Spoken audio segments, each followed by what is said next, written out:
Hola, muy buenos días. Bienvenidos a la EPG Pathshala Spanish Español. Estamos en el paper 13 que se titula La literatura y la cultura latinoamericana. Me llamo Murad Ahmad Khan y doy clases de la literatura latinoamericana en la Universidad Jawaharlal Nehru de Nueva Delhi. Vamos a hablar del módulo titulado La literatura prehispánica. En este capítulo,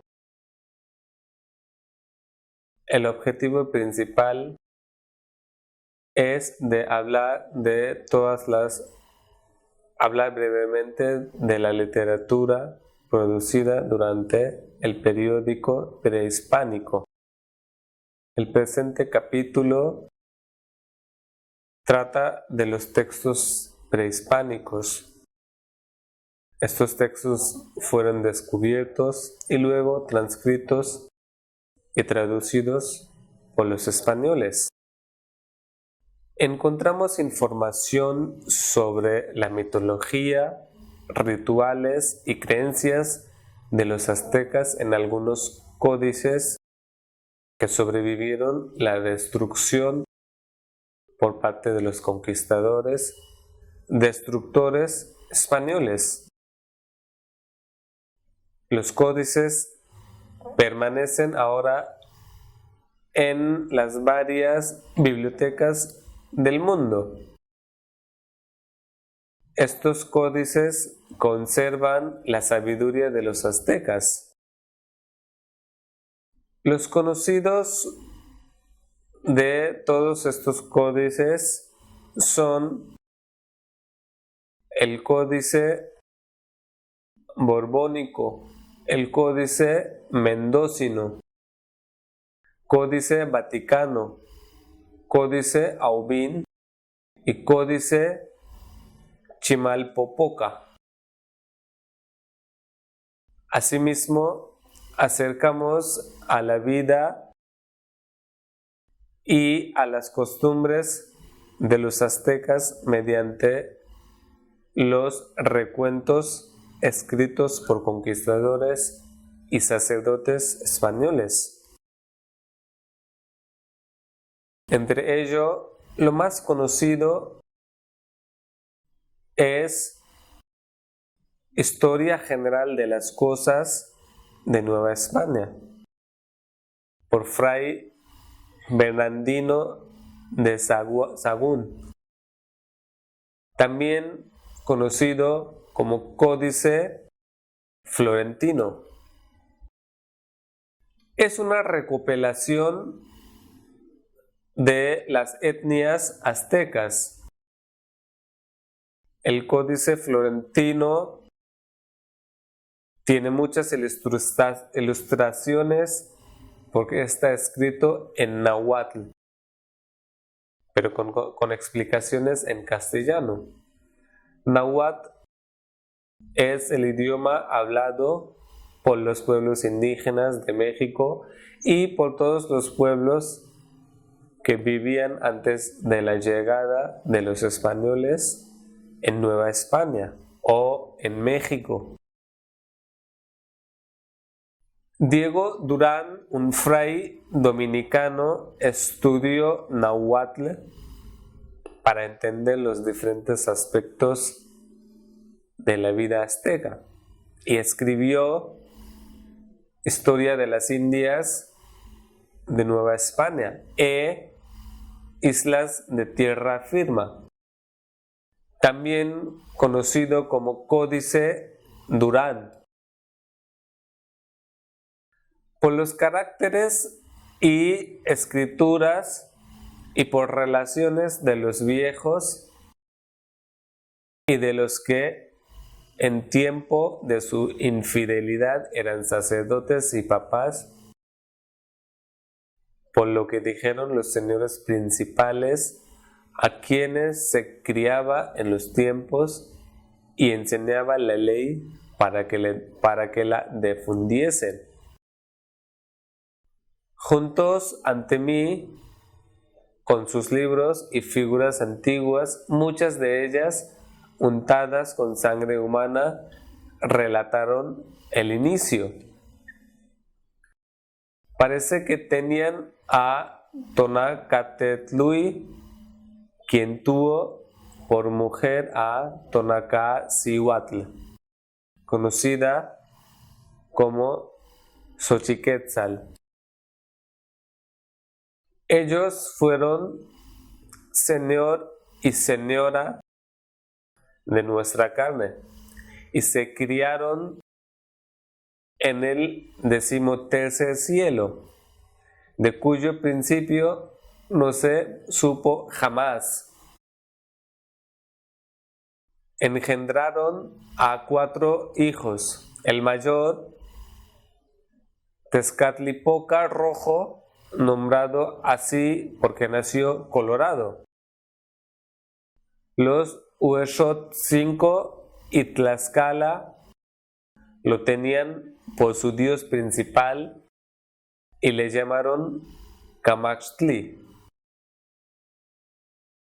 Al segundo hijo lo nombraron Tezcatlipoca Negro, el peor de los 3, porque fue el que más mandó y pudo, porque nació negro en medio de todos los seres y cosas. Al tercero llamaron Quetzalcoatl, conocido también como Noche y Viento, mientras que al último y al más pequeño lo llamaron Señor del Hueso,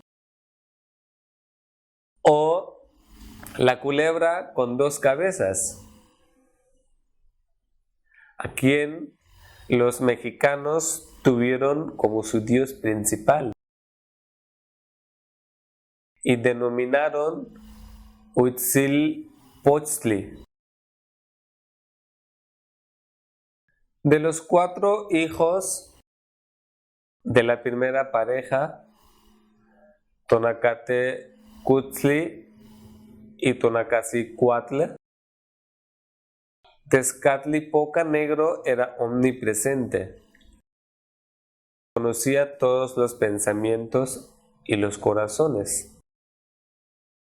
Así es que los llamaron Moyocoya, cuyo significado es el de todopoderoso. Era uno de los más poderosos y aparte podía saber todos los pensamientos y todas las intuiciones del pueblo y de todos. Su hermano menor, Huitzilopochtli, dios del pueblo mexicano, nació sin carne, con los huesos desnudos. Así se mantuvo durante los 600 años de quietud entre los dioses, etapa en la que nada hicieron los dioses. Pasado el largo periodo, los 4 hijos de Tonacatecuhtli se juntaron para ordenar lo que habrían de hacer y la ley que tendrían. Convinieron en nombrar a Quetzalcoatl y Huitzilopochtli para que impartieran las órdenes. Entonces, por comisión y parecer de los otros 2, hicieron el fuego, después medio sol, que como no estaba entero, alumbraba poco, y luego hicieron al hombre Oxomoco, y a la mujer llamada Zipactonal. Les dieron la orden de que no holgaran, sino que trabajaran siempre. A él lo mandaron a labrar la tierra, mientras ella hilaba y tejía. De esta primera pareja humana nacieron los Masehuales.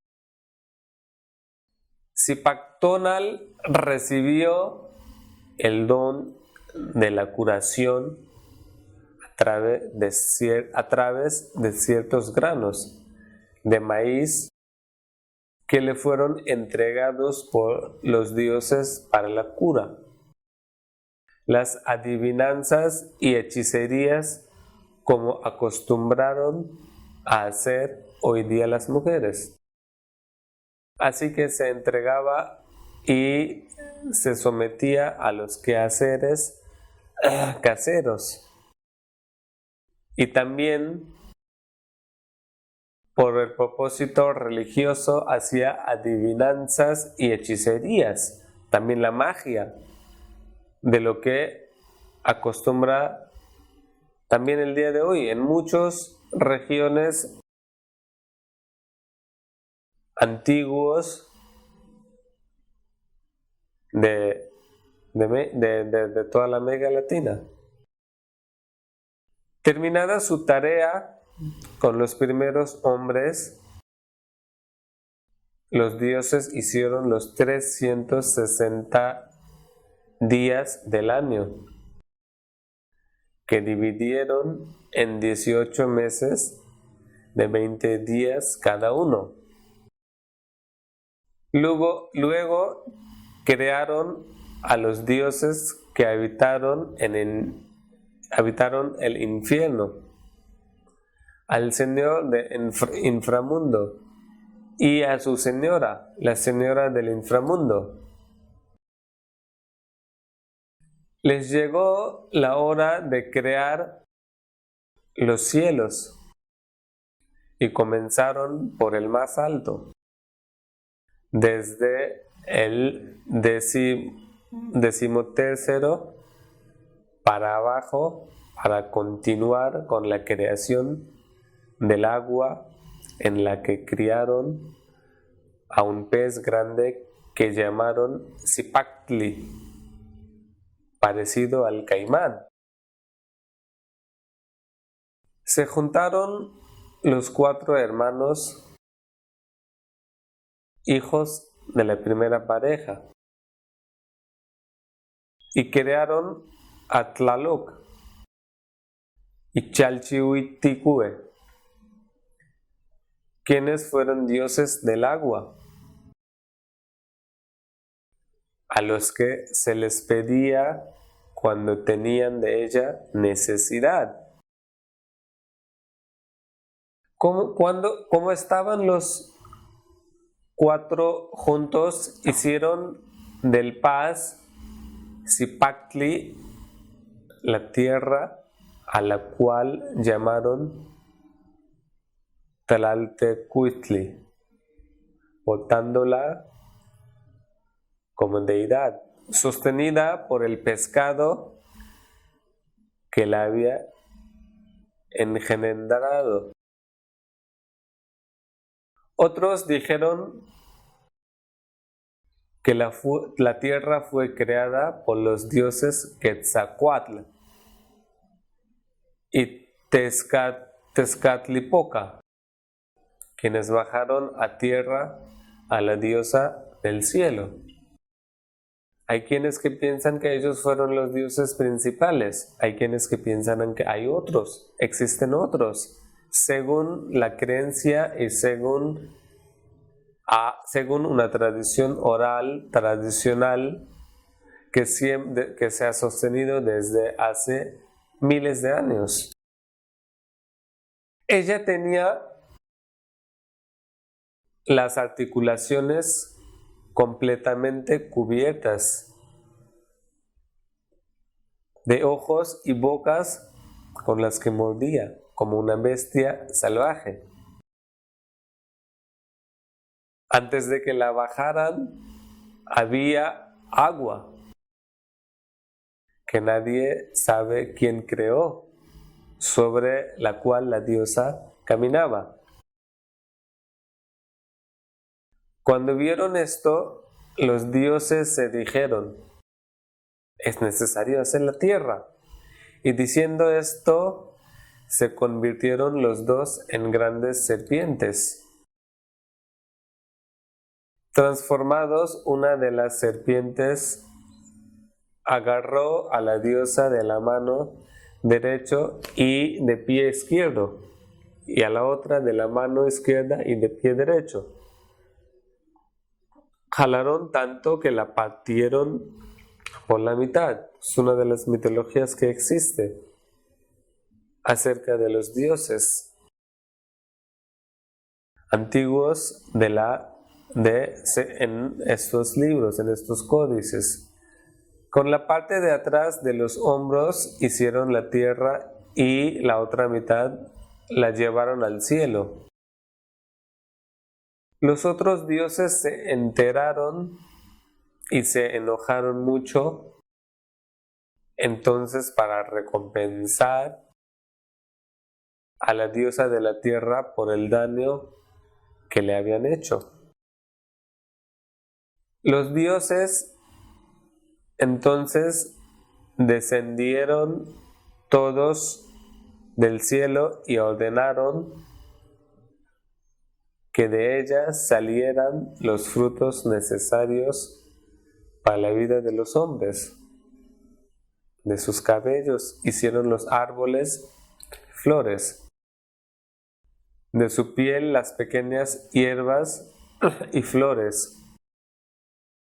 De los ojos hicieron los pozos, las fuentes y las pequeñas cavernas.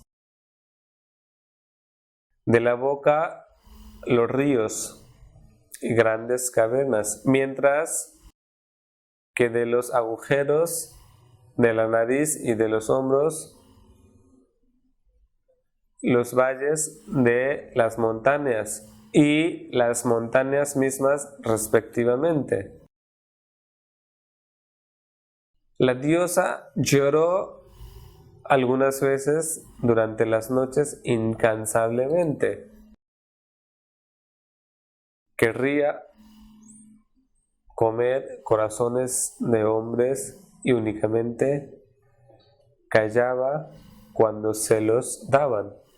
Solo llevaba fruta si estaba rociada con sangre humana. Se denomina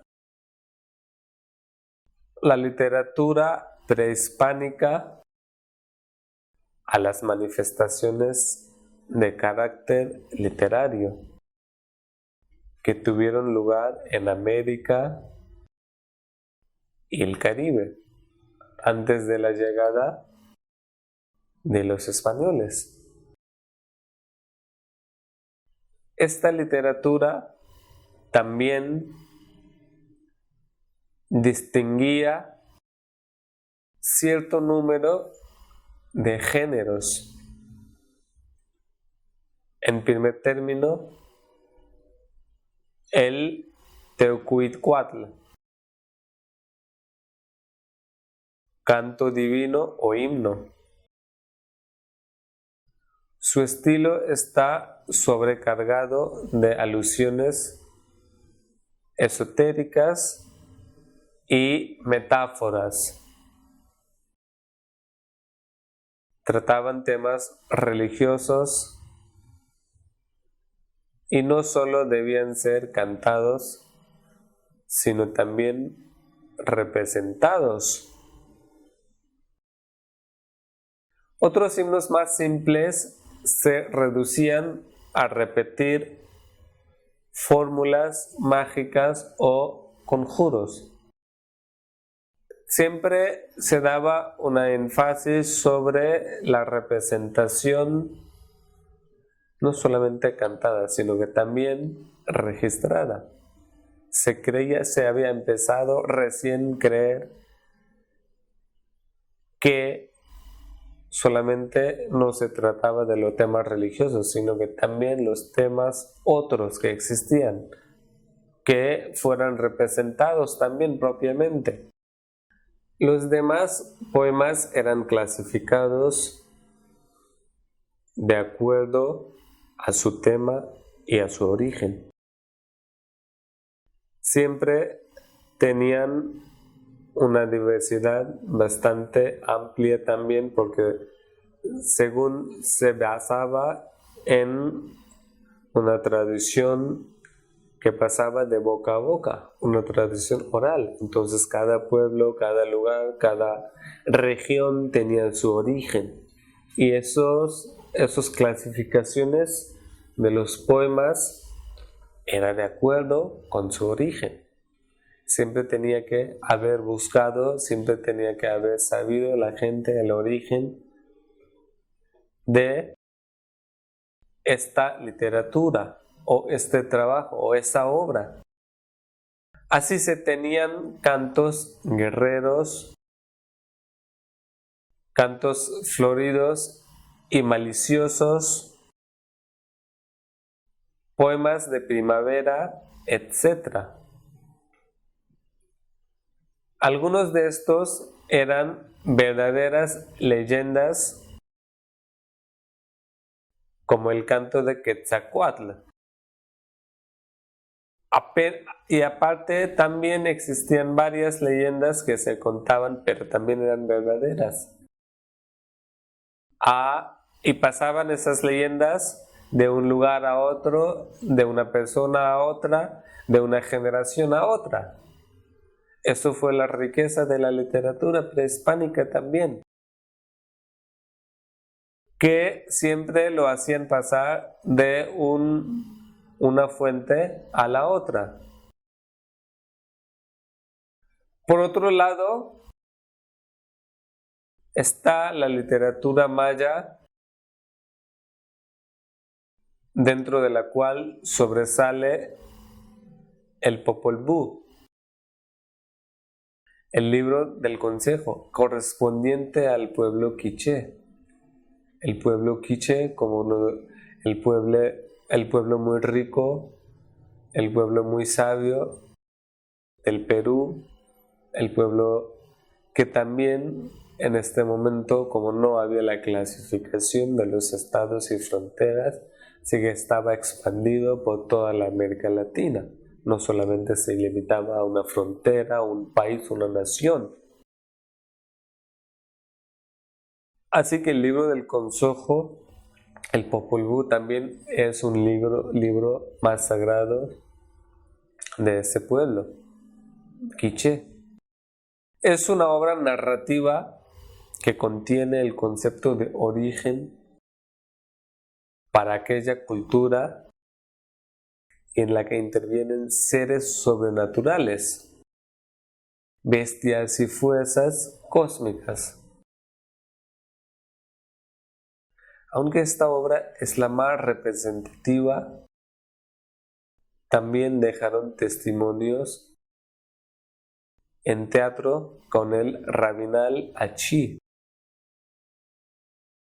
Y Popol Vuh era una de las primeras obras del tiempo prehispánico, uno de los libros más sagrados de ese tiempo, de muchas generaciones que también posteriormente le siguieron. Otros escritos importantes son los que conforman los libros de Chilambalam. La mayor parte de estos textos son de género místico. También era un género muy importante en esta época, el misticismo. Y lo místico era un aspecto muy involucrado dentro de la sociedad que vivía muchas de las supersticiones, muchas leyendas, muchos cuentos tradicionales milenarios. Y la mayor parte también de Chilambalam contiene síntesis de relaciones de hechos con sentido religioso. La religión jugaba un papel importante en cuanto a la acción diaria de la vida rutinaria de varios pueblos. Los pueblos de mayas, de incas, de aztecas, de todos esos pueblos. La última parte del manuscrito consiste en la transcripción de las profecías atribuidas al sacerdote Chilam y a otros más. Los pueblos indios que habitaban América antes de la llegada de los españoles sabían que cada cultura es heredera de la obra de la gente que vivió antes. Eso fue importante en saber de que ellos eran conscientes de que hay que conservar toda la literatura y toda la cultura, porque una cultura hereda a otra. Y hereda de la obra que ya la gente ha escrito los que vivieron anteriormente. También sabían que a la gente que existe en el presente le correspondía conocer esa tradición que heredan de los mayores y luego hacer algo por acrecentar ese legado rico en esperanzas, enseñanzas y arte. Entonces el modelo de la enseñanza y el arte era el legado pasado histórico de que ellos tomaban de herencia, de la riqueza patrimonial. Y esos herederos tenían que cuidar de conservar estas riquezas que se le otorgaban después, que se le otorgaba de la generación anterior. En fin, para concluir el módulo, quisiera decir que para los pueblos indígenas, para los pueblos aborígenes, para los pueblos que han habitado esas tierras lejanas desde hace miles de años, el arte es una forma de recuperar el pasado y de vivir de mejor manera el presente. Después, junto con recuperación del pasado, es también la conservación. Cómo conservarlo para poder luego pasar y heredar a la próxima generación, a sus procedientes. Había que conservar el pensamiento por medio de la escritura. Y la conservación de la forma era oral ya funcionaba, pero también se sentían a la víspera de desaparición. Se sentían que iban a desaparecer sin un día, porque ya era difícil de poder conservar una diversificación de la literatura, de la cultura y el registro de todo lo que esté pasando en una civilización. Así, el arte, pintura, literatura, escultura, arquitectura, es la forma de hacer más bella y provechosa la existencia del ser humano en la tierra. El arte prehispánico estuvo de esta manera lleno de sabiduría y belleza, dos cualidades a las que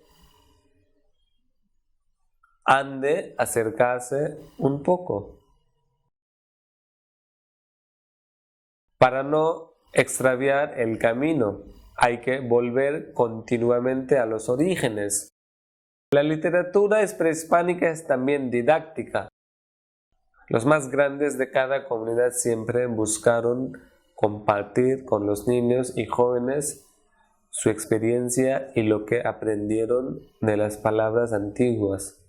El objetivo era que los más chicos conocieran el camino de la vida recta y feliz. Finalmente se encuentran también elementos de un arte dramático en las piezas en las que hay al mismo tiempo recitaciones, cantos, danzas y música donde actores disfrazados personificaban a los héroes históricos o mitos y entablaban diálogos.